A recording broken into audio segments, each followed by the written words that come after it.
precisar criar um terceiro link, fica mais complicado.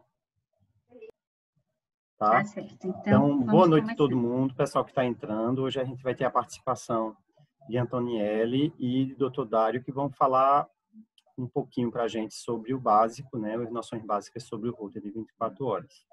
Essa aula, inclusive, que o Tom tinha dado para a gente lá no Hospital Português, eu achei bem interessante, bem didática, e vai lançar, assim, uma luz diferente quando a gente pegar um laudo de router para interpretar, para ver todos aqueles dados. Então, Tom e Dr. Dário, bem-vindos aí, fiquem à vontade. Ok, obrigado, Giordano, e parabéns por essa iniciativa, né? A gente fica muito satisfeito de participar desse programa voltado aos residentes e principalmente por duas coisas. Ver uma ex-residente aqui dando aulas muito boas e também pelo o fato de estar lembrando o router, né? Um exame tão importante, mas por vezes um pouco esquecido do ponto de vista do seu valor diagnóstico e prognóstico. A gente queria lembrar os que estão assistindo, participando desse evento agora, que podem fazer mensagens através do chat para depois a gente responder, conversar. E a aula de Antonielli, que vai começar logo em seguida, ela pode ser assim interativa através das perguntas do chat ou uma intervenção. Então, a gente pretende que seja uma coisa bem dinâmica. Esse link pode cair daqui a alguns minutos, mas é só fazer a ligação com o link seguinte e a gente dá continuidade. Então, Antonielli, com a palavra para nos falar sobre o router. Boa noite, pessoal. Queria só agradecer, como o doutor Dário falou, né? Agradecer a Jordana a oportunidade, não só de estar trazendo essa aula com a participação dos comentários e acrescentando ainda mais de doutor Dário, mas também, assim, pelo fato de ter criado esse grupo e permitir a gente essa troca de experiências, né? A aula é router básico, né? E eu vou tentar mostrar para vocês um pouquinho mais desse método que a gente da arritmia gosta tanto, né? E que é extremamente útil na nossa prática diária.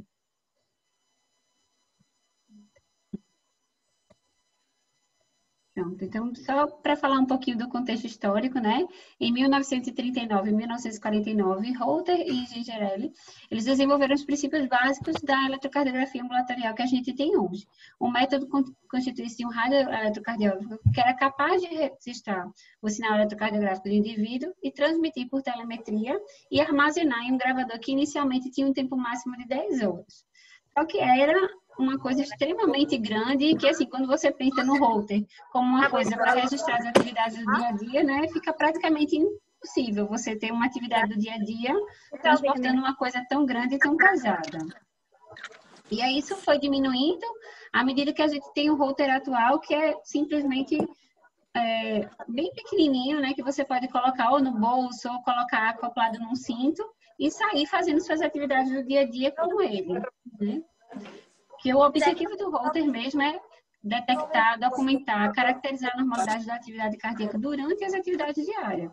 E a gente tem uma série de vantagens desse método, né? Um método não invasivo, é um método de baixo custo. Na maioria dos serviços de cardiologia, a gente tem ele facilmente disponível e ele é de fácil realização, né? Atualmente, o sistema router, ele é constituído de um gravador. Eu vou só colocar todo mundo para não ficar barulho, tá?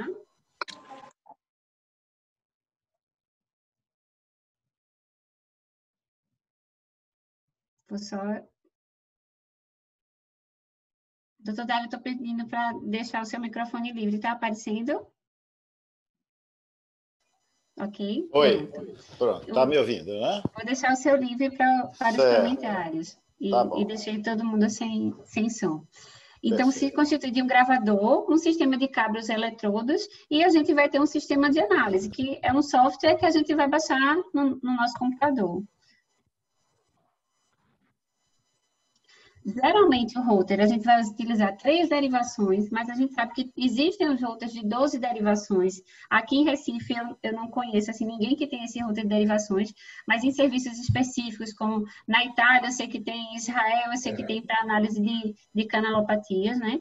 A duração do padrão é de 24 horas, mas também existem Holters de 48 horas, de 7 dias, né? A aquisição da ECG, ela é digitalizada, e é transmitida para um cartão de memória que depois você vai baixar no software de análise. E o dispositivo, ele geralmente vai ter um botãozinho para o paciente apertar quando ele sentir qualquer sintoma, que isso pode ficar registrado e a gente conseguir fazer essa correlação do sintoma do paciente com o evento.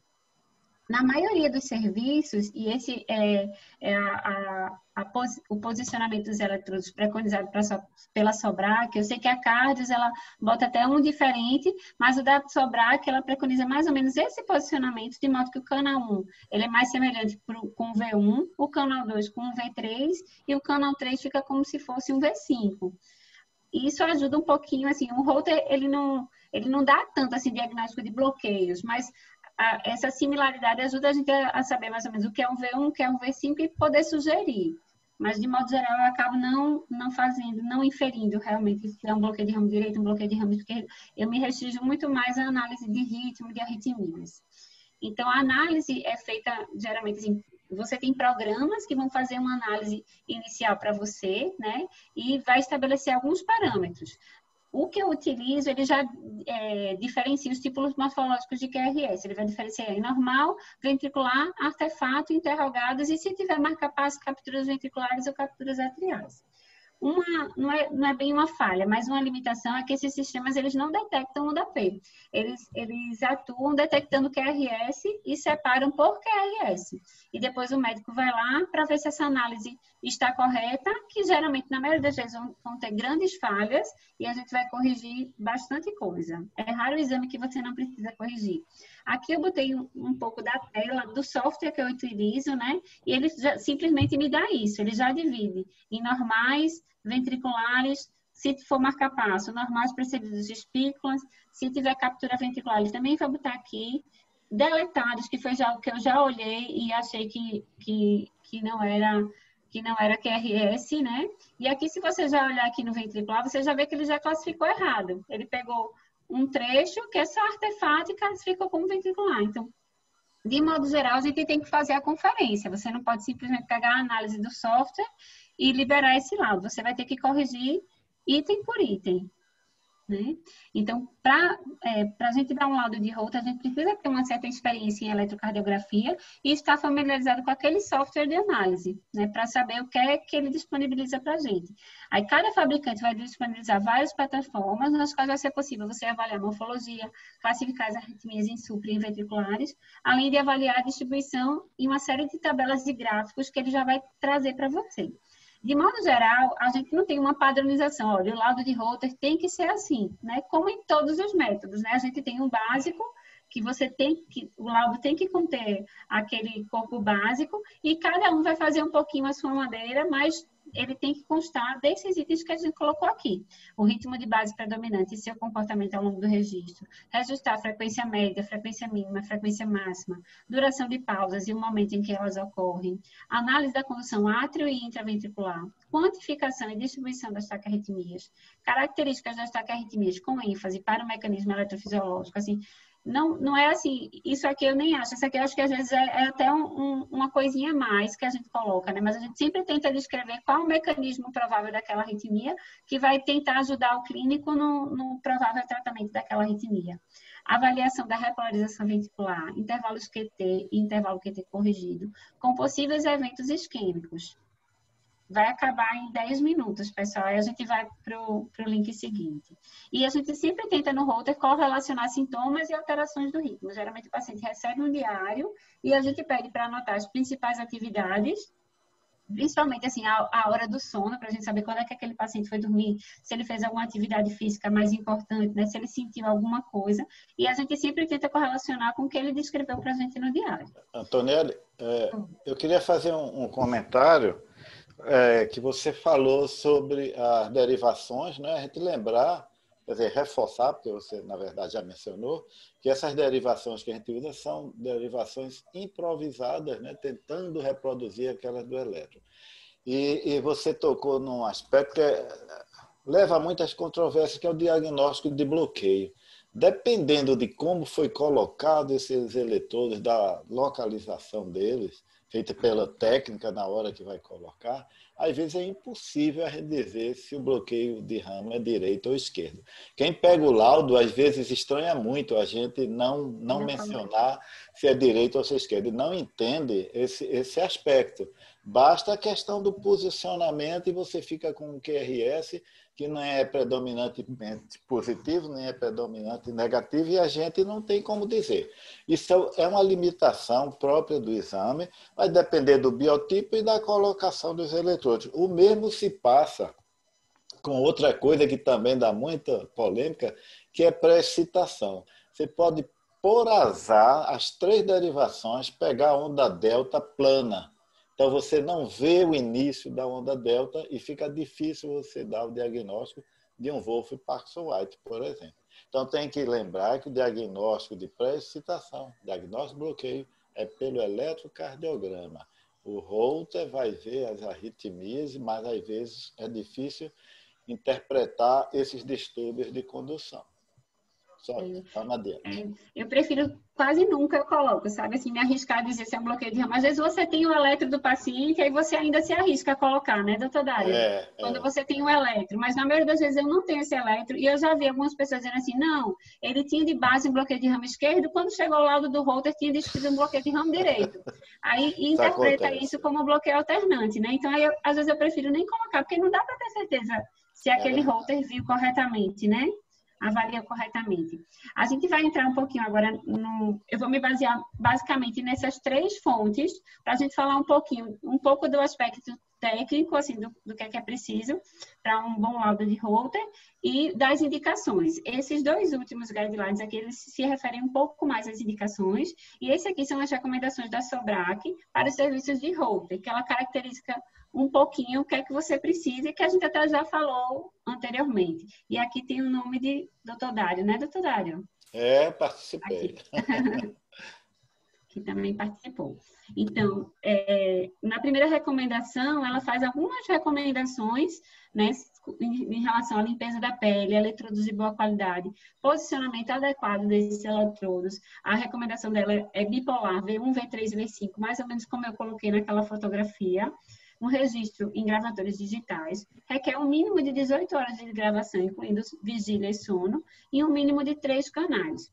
E máximo de 5% de artefatos. Eu acho que isso tudo aqui a gente consegue seguir. Eu diria apenas com a exceção desse máximo de 5% de artefatos, que quase nenhum serviço que eu trabalho a gente consegue deixar um bom percentual com 5% de artefatos. Então, assim, eu geralmente tenho um rigor menor em relação a isso, porque a gente sabe o quanto é difícil para um paciente passar 24 horas com esse aparelho e depois ter que repetir o exame. Então, eu só peço para repetir realmente quando a quantidade é realmente impossível e que eu não consegui detectar nenhuma arritmia ou não dar o diagnóstico que o clínico tinha me pedido. Eu dou um grau de flexibilidade maior para esses 5%. Aqui, ele bota também os requisitos mínimos, que é mais ou menos aquilo que a gente já comentou anteriormente.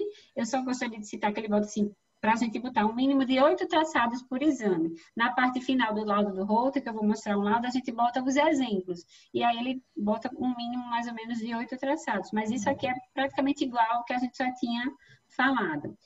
Aqui, eu utilizo esse sistema, né? E esse aqui é o modelozinho do laudo que vocês vão ver quando receberem um laudo de Holter. Pode ser de outro fabricante, né? Mas, de modo geral, todos vão ter uma folha de rosto com essas informações a respeito da duração do exame, da quantidade de ectopias ventriculares, quantidade de ectopias supraventriculares, quantidade de artefato, frequência mínima, média e máxima. Isso aqui a gente às vezes não olha, mas é bem importante a gente ver por quanto tempo esse paciente ficou com frequência acima de 120, em quanto tempo ele fez uma bradicardia mais acentuada com frequência menor de 50, né?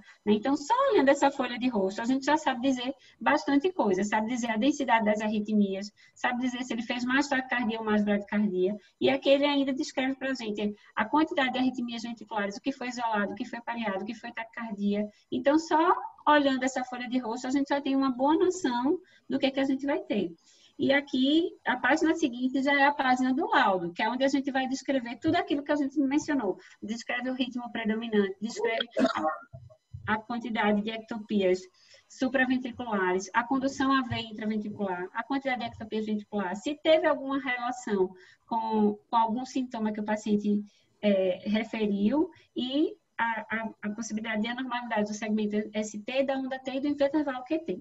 Eu costumo colocar uma conclusão. Eu sei que o Dr. Dário não coloca, e às vezes eu acho até melhor não colocar, porque eu vejo o quanto de confusão que essa minha conclusão às vezes dá para o clínico. Quando eu falo assim, arritmia de baixa, de moderada, de elevada incidência, que a gente sabe que o Holter não tem uma padronização, assim, ele não tem valores de referência que lhe digam, ó, esse Holter com tantas arritmias ele é normal, e esse Holter com essa outra quantidade ele é anormal. Então, eu coloco isso aqui em relação à incidência, baseada em uma classificação, né, que a classificação que eu uso é menor que 10 por hora, entre 10 e 30 e acima de 30. É uma classificação que existe, mas às vezes isso gera muita confusão quando chega para o clínico. Então, muita gente eu vejo que não coloca essa classificação, apenas descreve a quantidade de arritmias, né? A próxima página é uma tabela, né? Eu costumo usar essa tabela, aqui ela dá todos os dados, né? Quantas ectopias ventriculares você teve, distribuída por cada horário, para você ver a densidade foi maior no período noturno, a densidade foi maior no período diurno, e a quantidade de pausas.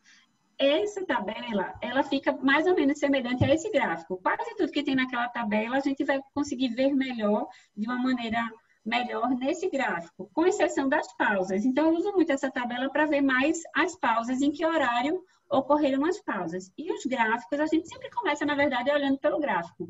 Quando a gente abre um laudo de Holter, a gente vê inicialmente esse primeiro gráfico, que é da frequência cardíaca, e você vê 3 linhas, que é como se fosse frequência cardíaca mínima, média e máxima. Então, a gente sempre olha, assim, vinha aqui numa frequência um pouco mais baixa, depois ele sobe essa frequência, e são essas, quando a gente vai entrar, a gente entra sempre nessas variações de frequência para a gente saber se isso aqui foi só um ataque cardíaco sinusal, se isso aqui foi algum período de arritmia.